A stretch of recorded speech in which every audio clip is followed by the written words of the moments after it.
Hi, folks. Welcome to another episode of Film Study. This is Ken McKusick, and we're back for part two of our discussion of the offense against the Rams in that Week 6 loss, 17-3. A lot of things went wrong, and we're going to talk about one of the big ones coming up here right away. But first, let's introduce the co-host, Gabe Ferguson. Gabe, how you doing? Hey, Ken. I'm doing pretty well. Ready to get this palate cleanser and talk through the pain of another Ravens loss. But we have the great task of talking about how the offensive line performed in this game. So looking forward to it. Yeah, I bet you are. So not a good game for the offensive line overall. Certainly, we'll talk about some of the individual players. Just in terms of, we talked in the first episode a little bit about a number of topics about scheme and whatnot. You might want to go back and listen to some of that. Gabe had some interesting observations on the first drive, thought that zone blocking, and also that the type of 12 personnel the Ravens were using, namely not with ZMP very often, was somewhat befuddling to the Rams in terms of getting the offense going early on. Once the Rams kind of got past that first drive, they found some probably played a little bit more base defense versus 12 over the rest of the game, and didn't really respect the quarterbacks very much. But for the first drive, it looked pretty good. Zone blocking seemed to work, and of course, Falele got a holding call, and that helped stall the drive, as well as I think there's one other penalty on that drive as well that helped with it. But yeah, I think Linderbaum had a hold in that drive too, I believe. Yeah, IBW. That's what IBW. Yeah. Oh yeah, that's right. But anyway, we're gonna start this session talking about the offensive line, Gabe. So I'll let you direct the activity here. Sure. Let's we can go left to right. Start with Ronnie Stanley. Obviously he didn't play the full game. He only played 21 snaps, I think. But it wasn't a great opportunity within those 21 snaps. Yeah, respect the hell out of Ronnie for trying to go in this game, and I'm sure this is like two of the last both times he played in the last three games was he probably was not feeling 100% before the game. Then things might have gotten worse during the game. I really think against the Chiefs it was just a matter of he was not up to it in terms of where his ankle was, where they knew it was before the game. He tried to give it a go, didn't work. This time I'm not sure if he maybe re-injured it and made it worse because he came out mid-series. So I'm not sure exactly how that played out. We noticed it on not until we scored the offensive line. They actually missed it at the stadium right when it occurred, and maybe the next drive we noticed no booms in the game, and then obviously we saw what happened on the TV when we got home. But anyway, Ronnie Stanley played 21 snaps, made only 12 blocks, missed 7 out of 21. That is a massive number of missed blocks. Half a penetration, half a pressure. Not too bad on negative events, but then he also had a offensive holding flag. So 5 net points only out of 21. That's a .24 raw score with adjustment. It's still about 29 points short of an F. I want to just talk about this, that in the last 36 snaps, he scored a total of 4 net points. So it's 0.11 over his last 36 snaps in the Chiefs and the Rams game. So we haven't seen healthy Ronnie, and did talk a little bit about it in that first episode that hey, maybe if this isn't Ronnie's year, would it be if somebody shows up with a funny looking deck of cards, do you offer them a deal where Ronnie plays next year but doesn't play this year, kind of thing, but Ronnie returns to 2024 form next year? Yeah, I think that's a real question, and maybe even like just thinking about it in a real life situation, you just shut him down. I mean, without the guarantee that next season he's better. Like, I can't imagine if it's something that's going to be nagging all season long, he's going to be playing at his best, and maybe it gives you a chance to give Vincent a shot. Maybe, I mean, we'll talk about Noteboom shortly, but he's not an answer as a replacement at left tackle. So maybe you can try out, your rookie and see if there's an opportunity for him to develop a little bit, and what might end up being a lost season for the Ravens. Yeah, I don't disagree, and I think it wouldn't hurt at all to get Vincent a few live fire snaps this year. He got a lot. He got 200 snaps. He had one of the largest playing time amounts of any player in the entire league in the preseason. So he could be the kind of guy who gets 400 preseason snaps before he plays an NFL snap, that would really be something. But he'd have to not play this year, and then he'd have to be in there full time basically next year, trying to get the same kind of live fire opportunity he did this year, which I don't think is that far fetched actually, but certainly a possibility. But I think he is the kind of player that you want to get some reps for, give Oh, him yeah. that opportunity to have actual live, reps. So whether or not if they're in a blowout and he just comes in to play the fourth quarter, in positive or negative type game situation, I would think about trying to get him in there as much as you possibly can. So the statement is true in actuarial work. It's true in sports modeling. And it's true maybe if you're playing left tackle as well, is you might as well go ahead and start your work so you can start on your corrections sooner. Yeah. And, you probably have it in your field of work too, right? I'm assuming you're get something down, get your model started, fail on your programming effort. And in Vincent's case, just get some live fire, fail and learn from it. And I'm sure, if a minor miracle happened, he had some success, then maybe he's ahead of schedule. But if he's not, it's no big deal. He's still got plenty of runway, and exactly what the Ravens really expected in terms of a players making a double jump this year. Yeah, I totally agree. Should we move on to Noteboom, who came in to replace Stanley? He I think had a almost equally as poor performance. It was kind of like watching a turnstile out there, honestly. Especially when Huntley came in, I think for some reason he even fell apart even more. Maybe because they were just dropping back every single snap. It seemed like he just didn't have a chance, and they were just teeing off against him. What were your takeaways with Noteboom?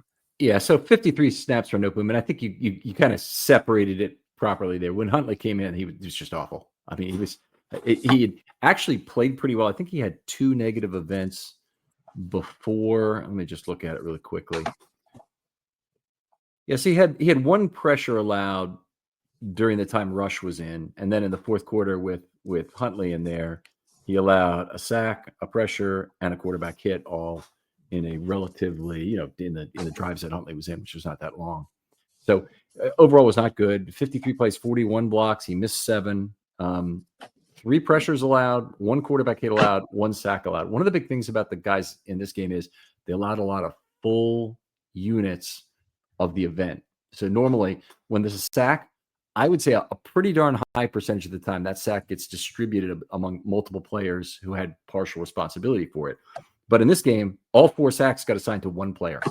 It's very rare, and they all got, in fact, assigned to 1 offensive lineman. It wasn't a case of a quarterback was responsible for any of this. So Noteboom got the full sack. He got the full quarterback hit. He got 3 full pressures, 26 points, 0.49 per play, even with an adjustment. He had a very tough assignment, but he also got run out of another pressure by Huntley. So I reduced his adjustment for that. Scored 0.53, which is about 7 points short of passing. By comparison, Stanley was 29 points short of passing. So Noteboom was better, but he wasn't good. And the Ravens' left tackle options right now seem pretty darn bad at this point. Yeah, it might be, honestly, that in a team that has a lot of kind of holes right now, it might be their biggest issue is left tackle. Because between Noteboom and Stanley, they haven't had serviceable tackle play in the past 2.5 games. It's tough to have an offense if you're not able to either give them help constantly, having a tight end or a running back chip every single play. And it's going to get ugly going against some of the teams in this division. The AFC North has no lack of quality edge rushers, so it's going to be tough if they don't find an answer at left tackle. Yeah, most of the guys are rush side guys, and the left side is normally where the Ravens don't keep their tight end. So the rush linebacker, the position Terrell Suggs played for all those years, he lines up against the naked tackle. He wants to play one-on-one against the tackle in space a lot of the time. The great pass rushers typically like that. Other ones that line up on the offensive right side, the left defensive end or left outside linebacker, those guys have their own tricks for getting to the quarterback, and some of them can be very dominant for other reasons. But the rush side guys often will love that. And, with Trey Hendrickson in the division and Highsmith and Myles Garrett on that side, that's a pretty formidable group. Yeah. Well, maybe we can talk about a player who had one of his better games, I think, as a Raven, Mhm. and Andrew Voorhees. I, he, I think, played the best of anybody this week along the O line, but maybe his best game as a Raven. I don't if you have charted him in that way or not. Yeah, he's been up and down, but he's had 3 good games and 3 bad games so far. So just looking at Voorhees, I'll give you for this game: 74 plays, 67 blocks. He missed only two blocks that were not pressure events, but then he did give up 2.5 pressures and 2 1/3 shares of quarterback hits. This is what I mean about shares being Yeah. divided out more often than not. 60 points for the game, 0.81 per play. So a nice long game benefited him from that perspective. He got a 0.06 adjustment. He had a lot of it had a difficult assignment on the inside, but more than that, he had a lot of high quality blocks otherwise. So he had 8 blocks in level 2. He had 5 pancakes in the game, that is a lot of pancakes for one game, even for 75 snaps. The rest of the team had 5 between them, and that is actually a pretty good number for 4 players to combine for in a game is 5. Um, the Ravens only pulled 3 times all day. All of them were him. All of them were successes. And he had one highlight, which was on a pull. And this is going to sound funny to people, but Andrew Voorhees had one of his best blocks of the game on the failed 4th and 1 attempt by Derrick Henry. It was a pull, and he made a level 2 pancake block on the play. And it's just really a shame that his block went to waste on that. On that, part of it was schematic, but Voorhees made a good block on the play. So anyway, you asked about Voorhees' play for the season so far, and Voorhees got a D and an F the first 2 weeks, and they were terrible, 3 points below what is needed to pass in aggregate through 2 weeks. But then he has had BBDB the last 4 weeks. So if you're talking about which offensive linemen have some leash to play with, I mean, Voorhees has got to be one of them. I mean, you've got literally 5 guys, all of whom an argument could be made to replace them if you had an unlimited number of offensive linemen in your stable. Yeah. No team does. And right now, I don't think there's anybody that's obviously better than Voorhees that they could put in to replace him. Unfortunately, that's the case at all of these positions. I don't know that there's anybody better than Linderbaum. Linderbaum's playing like crap, but I don't think there's anybody better than Linderbaum to try and replace him. I don't think there's anybody better at left tackle. I don't think Vincent is going to give them a better outcome than Noteboom. I don't think moving Rosengarten is going to have more positive results. And Rosengarten hasn't played great. He's a solid C player so far this year, but there's just no replacing him. He's arguably the best Ravens lineman at this point. Falele has been also a solid C, maybe a C- at this point. But just isn't, it's not obvious that anybody replacing him would be the right move. Yeah, and I mean we can move on to Tyler Linderbaum if you want to. I think for the reasons you outlined, where it makes sense to keep him out there. You mentioned Linderbaum hasn't played well this season.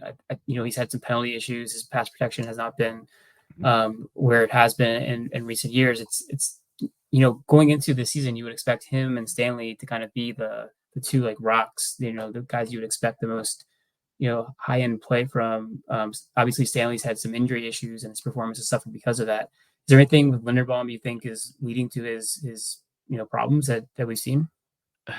Okay, so I want to mix in a question here from Matthew Simmons because he asks sort of about this topic. He says, "Do you think the IOL problems are partly having 3 guys with different skills, a smaller, more mobile center suited to outside zone with 2 guards who are limited athletically? Would a bulldozer center with 2 guards or more mobility at each guard spot work better?" So first of all, great question, Matthew. I actually think that Linderbaum is well suited to play between 2 monsters. That he can do a lot of the things. Whether it's if you want a guy to hold the back end of a double team, some guys who are relatively limited athletes can do it. Matt Skura, Bradley Bozeman. Those guys can hold the back end of a double team as long as there's somebody next to him who can certifiably set it up, and particularly if he can get the other guy off balance before he leaves his block. So I think there's different. We've had Brent Urban on the show. He's talked about different body types to defend the run. I think different body types to run the football is really useful. I think Linderbaum, part of his value is he can get down to level 2 and make blocks. And I think he's best suited doing that when he has guards that are playing with him who are bigger and stronger. And I don't buy everybody should be the same so you can zone block theory of offensive line play. I don't really buy into that. I do think it kind of pigeonholes you Mhm. if you have an offensive line that's built that way, because then you are limited in what you're doing in the run game, and you have to be super good at it. Like, I mean, like the '90s Broncos kind of Yes. good at it in order to still dominate without having the diversity in your run game. And I think in the past, the Ravens have had that diversity. They've been able to run zone, they've been able to run gap, and this year they've just not been able to run the ball at all. Or very limited. It hasn't been what we've seen in recent years. So I think Linderbaum is probably part of the solution. I think moving forward, because if you can get him back to playing the level that where we've seen him, then you do have kind of a linchpin of the offensive line playing better. But he just hasn't kind of.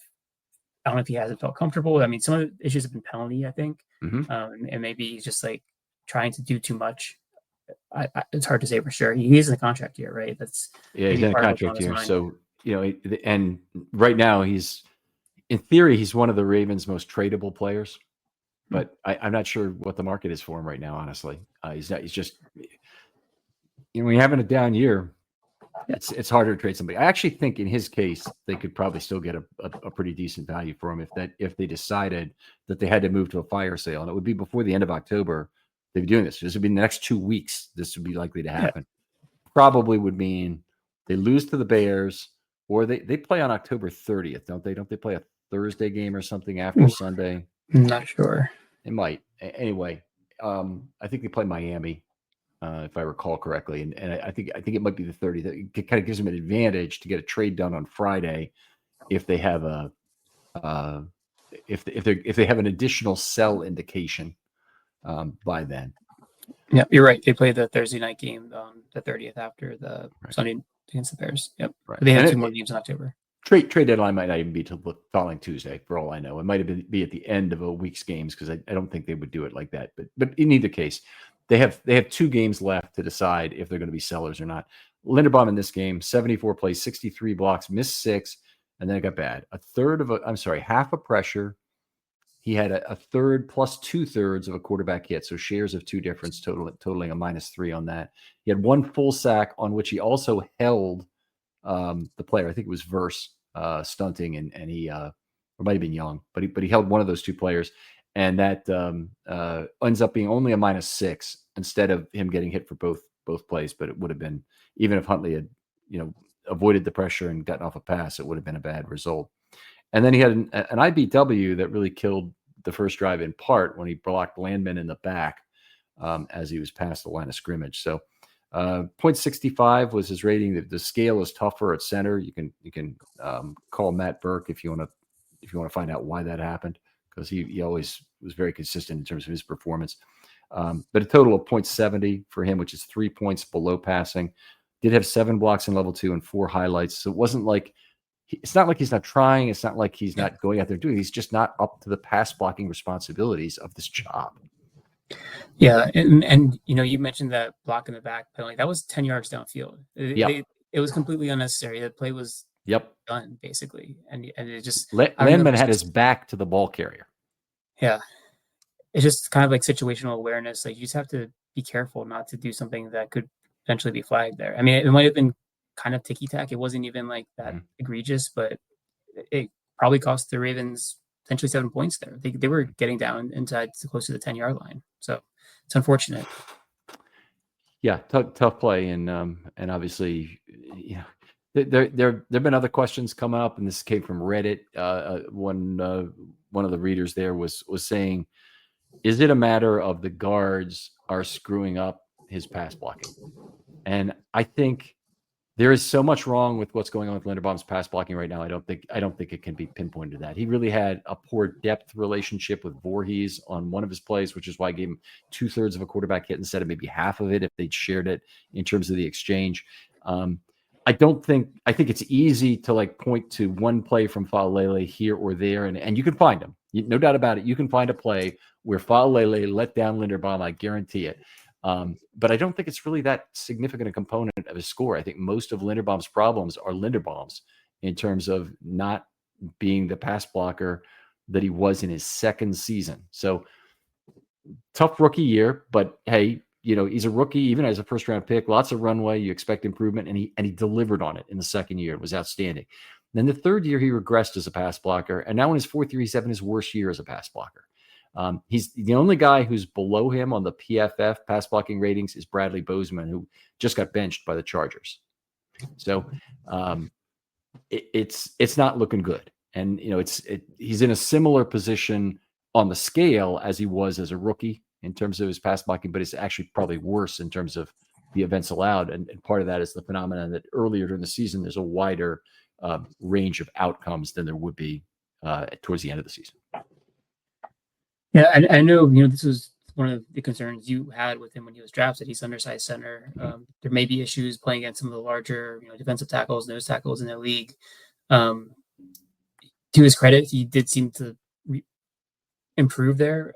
But when you watch him play, it just seems like more mental, honestly, than physical. When I've seen him, it seems like he just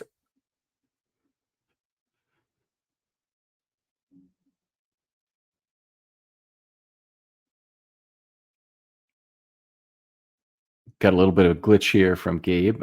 He may have dropped off for a second, so I'll continue on here. I'm going to try and respond to the Linderbaum, the point he's making about Linderbaum. You may be right Gabe, that it may be a mental component to it, or it may be something that you still with us, Gabe, right? Yeah. Okay, great. I glitched out for a second there, but I try to answer it as best I could. Is that you may be right. It may be mental. I think he's certainly showing his overwhelmedness, and that overwhelmedness is available on film to all future opponents, is the unfortunate thing. And when you have bigger, you have a Puna Ford, or you have even more of a problem is when guys want to bring big edge rushers, and I'm talking like 6'4", some length guys, to stunt through either A gap. Then you really have a problem for a player like Linderbaum. And I think it's difficult to make direct excuses for his play. I don't think he'd want to do that. I mean, he's a stand-up guy. I'm sure he says, I got to get better, is going to be his response if you asked him the question. And I don't even think behind closed doors that he'd be critical of his teammates and saying, look, I'm being let down consistently by Voorhees and Falalele playing to either side of me. And, I'll ask the question is, why is Falalele's pass blocking better than Linderbaum's if Linderbaum and he are playing next to each other? So Falalele should be, the first thing he should be letting down is his own pass blocking score, right? But that doesn't seem to really be happening. He's been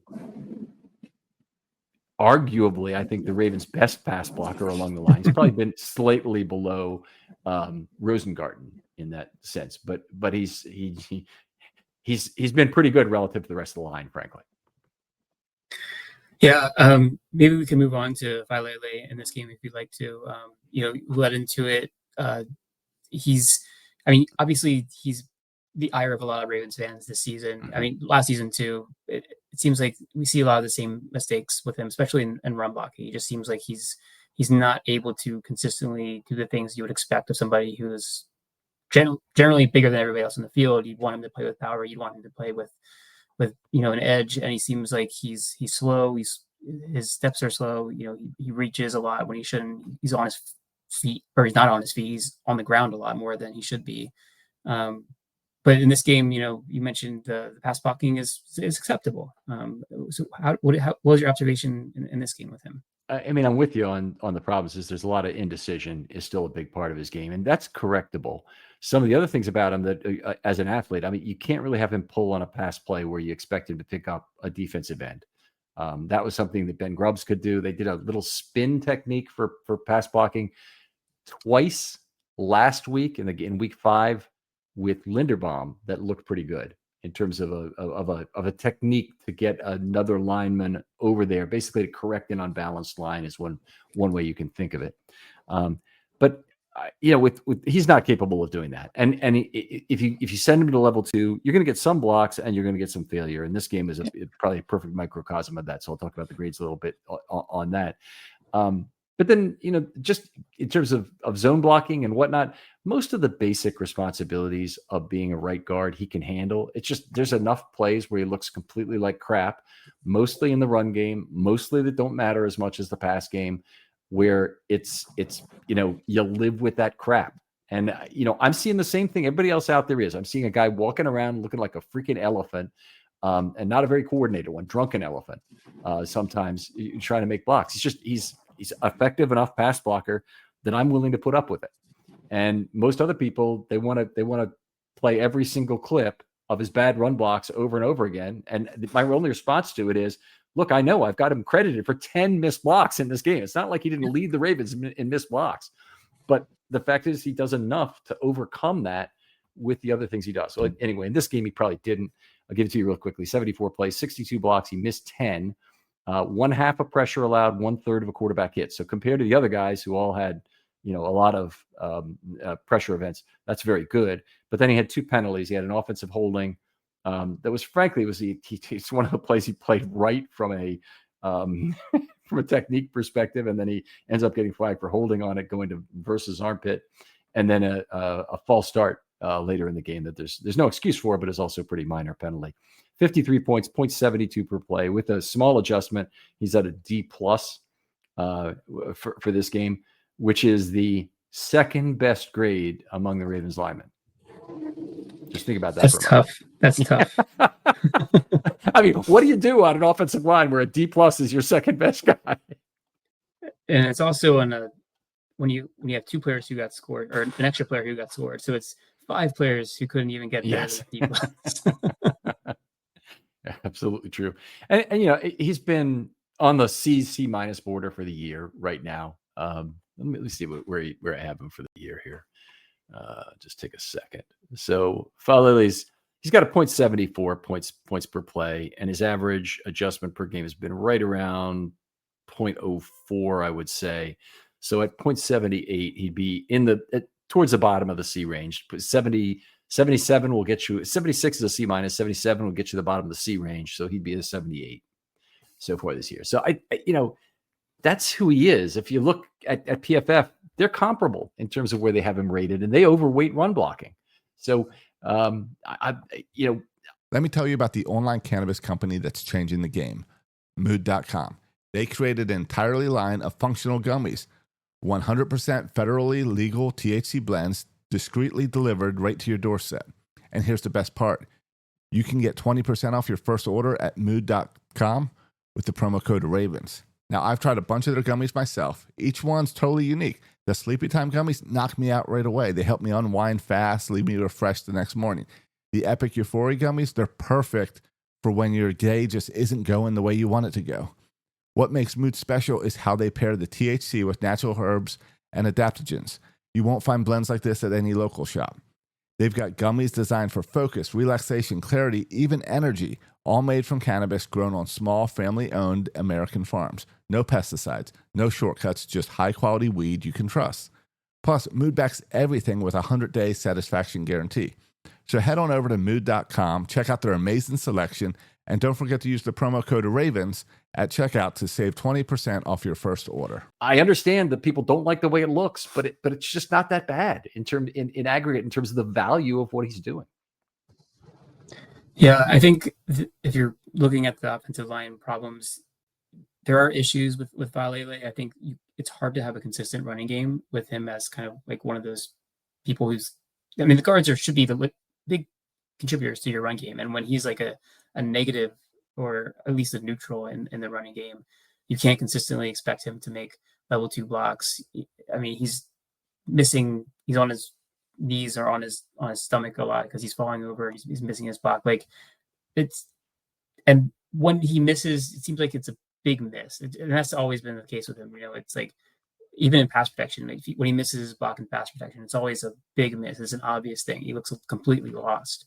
So it's easy to kind of like point to that, but the reality is, as you mentioned, Linderbaum has been really poor, and then we've also had issues with Rosengarten and Stanley, obviously too, with his injuries. Yeah. I mean, I will say, just look back and of his 10 missed blocks, 8 of them were run play misses. So yeah, that's a lot. And 2 of them came on negative plays. He happened to get no share of a penetration on either play, but one of them was that Henry run left of the goal line where he missed. I mean, he whiffed badly, but he didn't get credited with he didn't get charged for part of the penetration on that play. But I also wonder, I mean, the Ravens have to see his inconsistency in the running game, and I wonder if it limits what they do in a running scheme, because can they trust his ability to make key blocks when they want him, when they need it. So I wonder if they have to kind of like play with the handicap essentially. Okay, so if the claim is that you can't run right because Daniel Falalele is on the right side, I'm not sure I agree with it. First of all, from a gap run, I wouldn't agree with it at all. So it'd be from a zone run perspective. The limitation, the very legitimate limitation, is that I don't trust the guy to pull at all. So I wouldn't. I want my guards to both be mobile for that. Falalele should be a better open the front gate right guard than he is, but he just doesn't play with the length and power that he possesses to make that happen the way like a Kevin Zeitler or Marshall Yanda, who are smaller and less athletic men. Or sorry, they're smaller men. Yeah, I'm not saying like the Ravens can't run right. But what I'm saying is like in a key situation where you need that play to win, like a short yardage situation, like 4th and 1 from the goal. They didn't run behind. They didn't run behind Falalele. They ran to the left, even though, as you mentioned in the first pod, that they were stacked. That the defense was tilted that way. Yeah, and because defense knows that they're not going to run behind Falalele in a key down like that. Just something I'm just kind of like spitballing here, but I think it's a valid point. I think it's worth discussing. I think if somebody wanted to really do a study of that, and the way to look at something like that is to take the universe of all short yardage plays and see if there's a trend in the Ravens avoiding running behind Falalele. I don't want to hear from anybody who wants to pick one play on 3rd and 1 where they tried to run behind Falalele and it failed, another play where they ran behind somebody else and it succeeded, and say, look, there's all the evidence you need. Take the whole universe. That's what you start with. All the universe of all 3rd and 1s, all short yardage plays, and then you might have something for a study basis. You're one of the people I trust to look at something like that, but you're probably one of the people who has no interest in doing it. That's too much effort, honestly. and there are other people too. I'd love to see Michael Crawford or Josh Mustiko look at this kind of stuff and really look at it with a unbiased eye and try and see what they have. But a lot of people who are doing this kind of film analysis, they don't look at a whole universe. They look at plays that are eye candy for what they want to put on Twitter. Yeah, it's a good point. It can't just be pulling random plays and cherry picking here and there. It needs to be data driven, and like you said, it should be like, if not looking at across the league, across what the Ravens have done all season long, and seeing if there's any consistency there. But anyway, we kind of got derailed there. Yeah, that's all right. We can move on to Roger Rosengard and talk about his game here. Not the worst player on the Ravens offensive line performance, but also consistently kind of in like the below average range.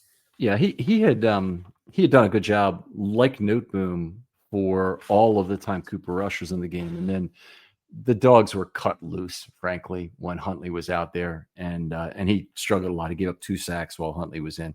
So anyway, 74 plays, 62 blocks, 6 missed, half a penetration allowed, 1 pressure, 1/3 plus 2/3 of quarterback hits. That's a total of 1. 2 sacks, and that was cost him 12 points there.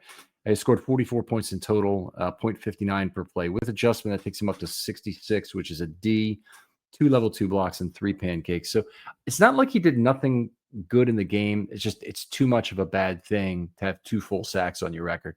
Kind of like having 2 10-yard penalties like Linderbaum did. There's almost nothing that's going to save you from a very poor grade in a game like that. Yeah, it's definitely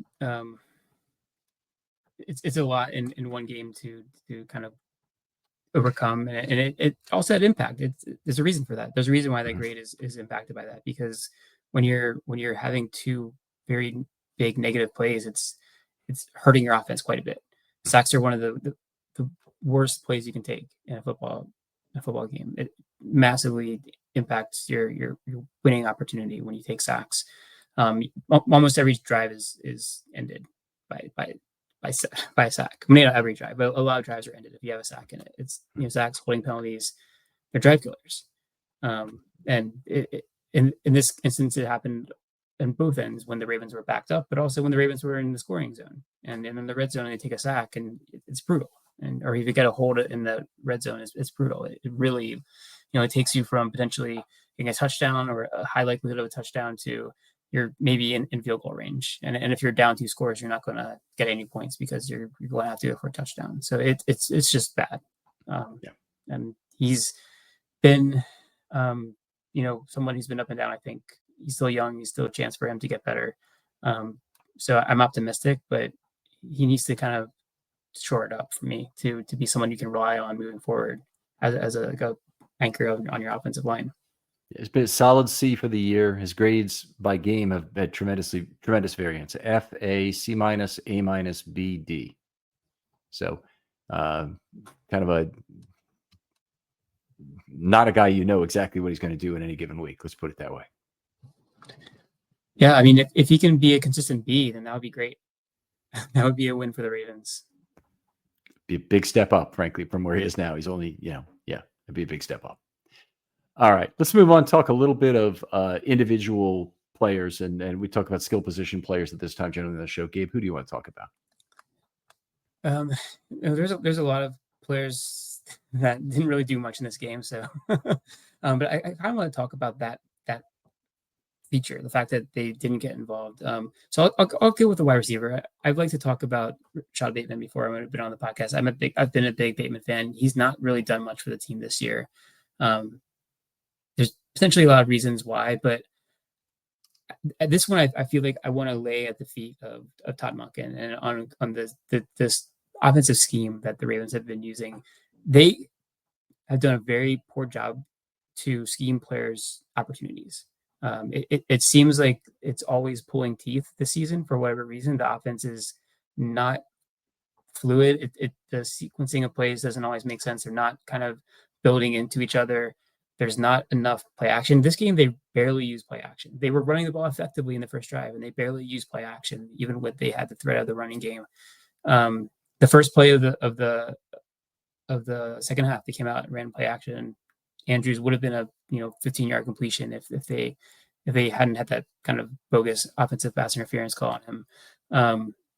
But they didn't really do that. Like, why can't you do that and take a shot to Bateman, have him run a 15-yard dig route or something off play action? He can create space and he can get open. I just feel like you need to get him involved. They tend to do more for Flowers to get him involved, but you can get Bateman touches. I really think that's a person that can make a difference for you in your offense, and I'd like to see him get more involved. Yeah, so they have 2 major types of play action that you'll run. The first is kind of a straight drop play action where you make a hand check of some sort with your back turned to the field, generally speaking, to the running back. You're not trying to zone block. You're not trying to show a zone block. You're trying to show usually a gap run, a straight ahead run with that kind of thing. And your running back may end up being a blocker in that scheme, or he may end up being somebody who goes out for a short pass and ends up being a check down for the quarterback. The other major one, which is available when the Ravens have specifically Cooper Rush at quarterback, is the boot play. So if you want to do zone block left, naked boot right, Cooper Rush has his superpower is that nobody really respects him with the football. So that backside edge defender is typically not going to be aware that Cooper Rush has wandered out to create time and space, which may create an opportunity at 3 levels of the football. It's one of the only ways Cooper Rush is going to have the time necessary to throw the football deep on a play. And then you have Bateman is a perfect answer for a deep over under those circumstances. Yep. So he's typically starting at the X on the left side with Cooper rolling right. That crossing route from the X is going to be the intermediate route. And then you're going to have somebody like Flowers potentially running, or maybe Walker, if he's active, running a 7, 8, 9 route down the right sideline. And they're going to have Andrews or Kolar or somebody like that be your level 0 dump off opportunity.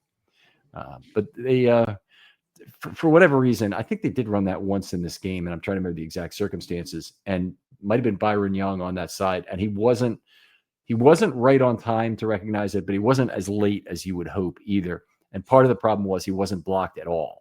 So you like to at least maybe have a little bit of a chip when you're showing that zone block to the left. So you're kind of like your tight end is showing some sort of fake backside block on that defensive end. They didn't even have that. And so they had to depend on Byron Young truly not noticing it. And he was a little bit late, but he wasn't way late noticing it and didn't get off a good throw. Yeah. So I think they just maybe could have done a little bit more to get the wide receivers actively involved, scheme up some touches for them. Mm-hmm. And Bateman, I think, should have been one of the people that had more opportunity. And I think he had one catch, maybe on 2 targets. Maybe yeah, for 8 yards. Yeah, that's it. Yeah. 1 of 2. I mean, it's a general problem with the offense, but how do you create an on-schedule offense for 2 guys who don't get a whole lot of practice reps in total between them? I mean, you got to do it in your install that week. That's the simple answer is people need to understand the dance steps. You ever go to a practice and watch them, and if they seem to be playing it at a quarter or half speed, the defense isn't even really trying under those circumstances, and those are walkthrough drills they're doing. Those players, and particularly the skill position players, are learning the dance steps of those individual plays and those individual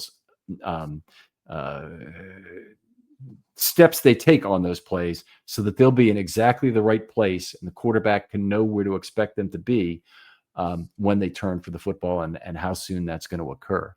And defenders, they don't even really try and play defense on that as you would expect. But it's I just think it's very hard to install when Cooper Rush is basically new to getting in there, and Huntley is not really an on schedule quarterback anyway. I mean, they do try when he's played in the past, they try to scheme the ball out of his hands quickly without really effectively scheming it into the hands of wide receivers necessarily. Yeah, and that's a good point. And maybe I'm being too hard on a team with a backup quarterback, but I feel like you try to make his job as easy as possible. Mm-hmm. And they did that by getting the running game going in this, but they didn't take advantage of what they could have done with that. So I felt like it was a missed opportunity of giving him some kind of easy layups in the passing game. Yeah, no, I think valid point. We talked about Noteboom and Vincent. I did kind of want to talk about them a little bit earlier, but I think we really covered that. I don't remember if it was in the first or second episode, but I think you're probably right that it would be nice to have Vincent see some live fire this year if Stanley is gone at some point for the year. I mean, obviously Vincent's going to have to be active for some game days if Stanley is gone for the year. So you'd be wasting the opportunity if he didn't get in some games that are decided late. And unfortunately, they're more likely to be decided late against the Ravens, probably if Noteboom is in there as the left tackle. It's true. I was going to say, I mean, they're probably going to be on the wrong end of the scoring margin in those games, unfortunately. But who knows? Maybe they start having some good outcomes this season too. I don't know if that counts as mine, but I kind of want to bring up another with a similar, very short kind of a discussion topic, and that's LeJohntay Wester. He's a guy I really would like to see in the ball game more as another gadget / misdirection component.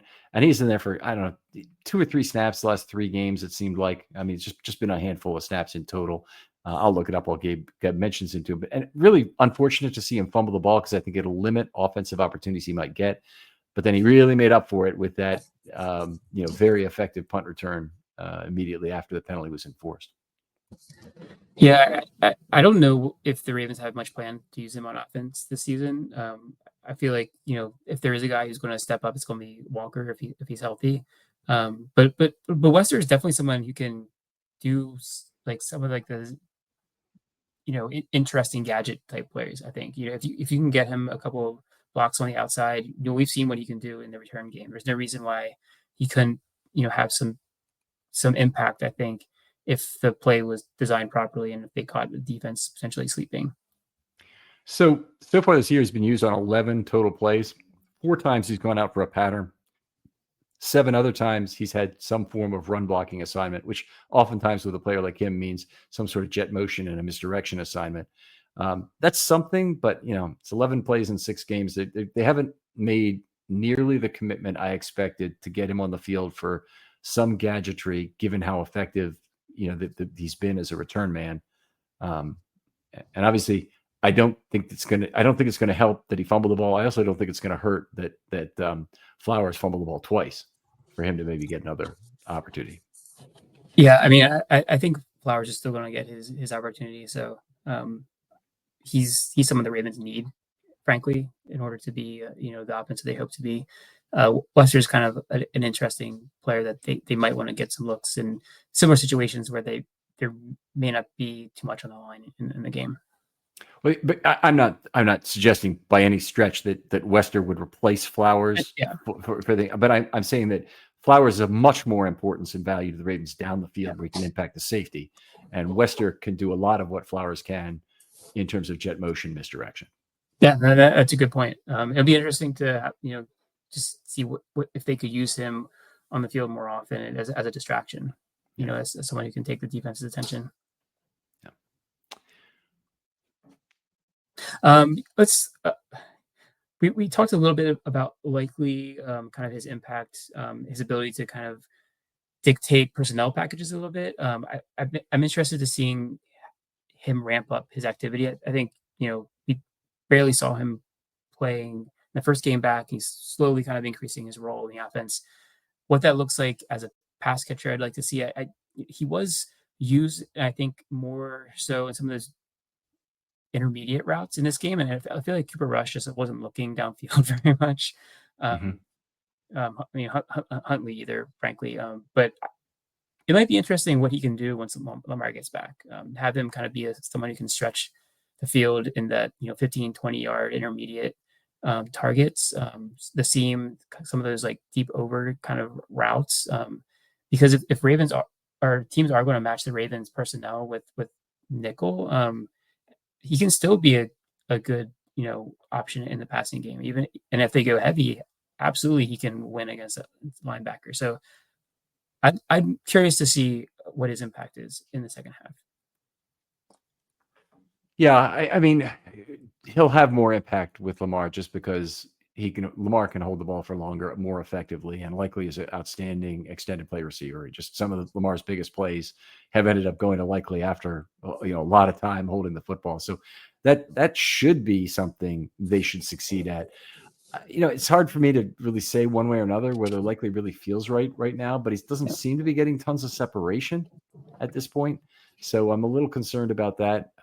It certainly is, I think, would be fair to say that Lamar has leaned on Andrews more than he has in recent years again.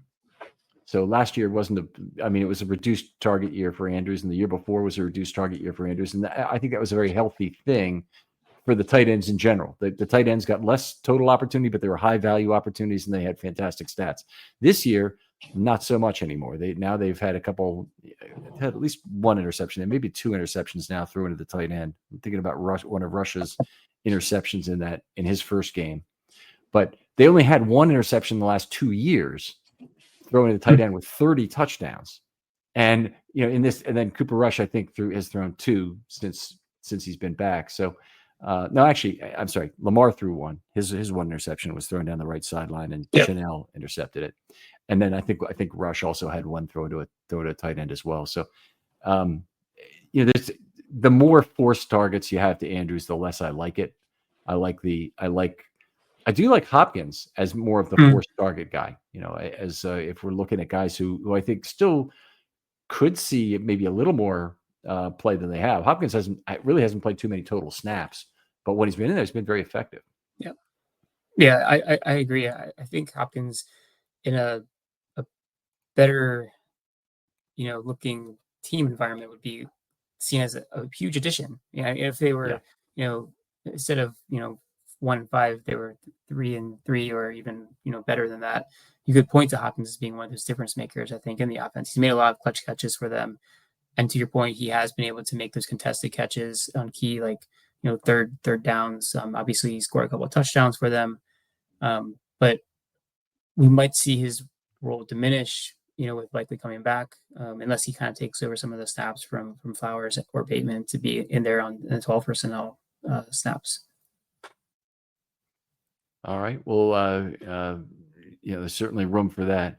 I think I'm done in terms of players that I just felt like I had to discuss. I think everybody else we really kind of hit on in the rest of our discussion. You feeling good? Yeah, I mean, one last person I would just want to say it was good to see Derrick Henry, get the ball rolling again.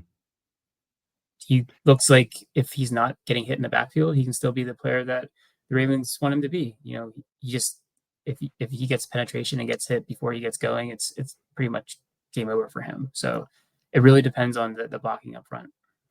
It's a lot of crying in our coffee right now about the Ravens, and their injury situation is very bad, obviously, and has much longer tail of implications than I think people realize right now. You have implications for this year, which is bad, and people can understand wasting a year out of Lamar's career, and they want to assign blame to it and whatnot. But these injuries will just occur. Another problem is that probably means they're going to get reduced comp value for the players who are leaving. And unfortunately, all of the guys who are leaving have some question that goes with them. Likely Travis Jones, Linderbaum with his play so far this year. Owe before he left, didn't have a sack yet, was would have been a question as to whether we got the comp value that we really thought was reasonable for him. The trade value is reduced because you have injuries. You have additional people you need to bring onto the rosters. Those have cost. So real cap cost has to be spent to replace players who get injured. And each one of those is essentially a fraction of additional year's salary that you lose, usually at the vet minimum, in terms of cap dollars. So they're very costly from that perspective. And then, you might gain back a significant chunk of that in a way you really don't want to, which is by having a high draft pick. Yeah, don't want to, or kind of could use also. Yes. So we'll see. It's tough for me to commit to first of all, I don't want a tank year, and I don't want anybody calling for a tank year for my franchise when I have to go to every one of these games. Yeah. And I'm not trying to sell my tickets. I want to go to the games and have fun. That's a reasonable expectation as a fan, is that we have a chance to win when I go to a game. The people who can turn off the TV anytime they want to. I don't want to hear your opinion on the Ravens tanking.